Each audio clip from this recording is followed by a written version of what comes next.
Някъде от порядъка на $1,50, $2 на тон, което не е малко. Това е само за да си платим таксите за преминаване на турските проливи. Но и върху всички български потребители, които получават стоки по море.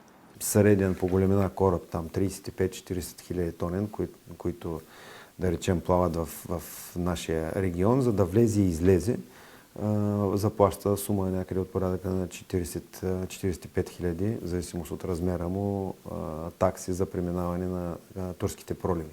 Респективно, ремонта му е от порядъка на 450-500 хиляди. Тоест, тази добавка, която се прави, оскъпява с 10% разходи, т.е. стойността на ремонта за един корабособственик. Конвенцията много ясно казва, че Турция има право да събира такси в размер, който покрива нейните реални разходи по оперирането на двата пролива.